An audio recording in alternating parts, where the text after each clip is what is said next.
Forme diffuse avec Adobe Illustrator. Je vous propose, avec cet exemple d'illustration, d'arriver à ce résultat.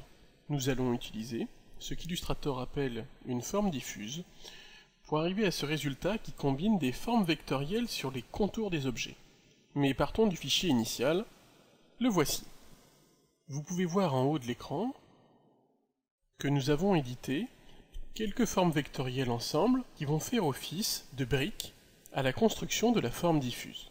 Avant d'appliquer cette forme diffuse, il faut donc la construire. Je vais sélectionner la création que j'ai faite. Et ensuite, je vais aller chercher la palette de formes qui est représentée par cette petite icône. Si elle n'était pas présente dans la partie de droite de mon écran, sachez que vous pouvez retrouver cette palette de formes via le menu Fenêtre et puis la proposition Forme. La palette s'ouvre à l'écran. Mes formes étant sélectionnées, je vais utiliser le bouton de Nouvelle forme que vous pouvez voir ici en bas de palette. En cliquant sur ce bouton, j'ai la possibilité de choisir tout un tas de différentes formes. Je vais choisir Forme diffuse. Validons avec OK. Une nouvelle fenêtre s'ouvre. Je vais donner un nom à ma forme diffuse. Vous voyez maintenant que nous pouvons régler un certain nombre d'options, comme la taille, pour qu'elle soit fixe ou aléatoire. Si jamais nous avions un stylet, elle pourrait être sensible à la pression du stylet. Que le pas de répétition de la forme soit fixe ou aléatoire. Enfin, que la diffusion soit fixe ou aléatoire et que la rotation soit fixe ou aléatoire. Nous pouvons laisser ces options telles que proposées, néanmoins nous allons mettre la rotation relative au tracé de la forme pour que ma forme diffuse suive les courbes de mon tracé. Je valide avec OK. Ma forme diffuse est réalisée et vous la voyez apparaître ici. Et bien maintenant il suffit d'appliquer la forme diffuse au tracé. Pour cela il faut sélectionner les tracés que l'on souhaite transformer et on applique la forme diffuse. Vous voyez que celle-ci réagit instantanément. Voilà nos formes diffuses appliquées. Si jamais vous modifiez votre forme diffuse en double-cliquant ici sur l'échantillon de la forme diffuse pour en changer par exemple des valeurs, par exemple on va mettre une taille aléatoire, entre 10 et 200%, quand vous validez avec OK, le logiciel vous propose d'appliquer sur les contours existants, si la forme diffuse est déjà présente dans votre illustration, ou de laisser les contours intacts. Nous allons appliquer ici pour voir ce que cela donne. Annulons l'implication.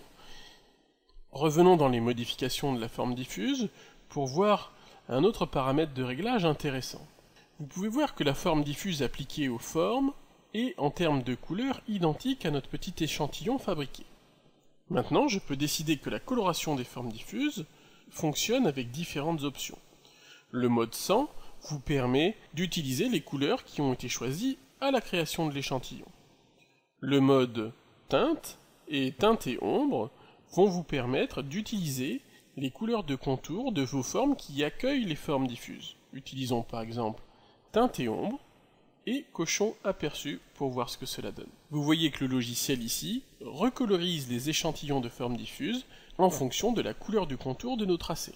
Validons avec OK et le logiciel nous demande d'appliquer ce nouveau réglage aux contours déjà existants ou bien de laisser ces contours intacts. Nous allons appliquer le réglage et nous retrouvons ces formes diffuses transformées.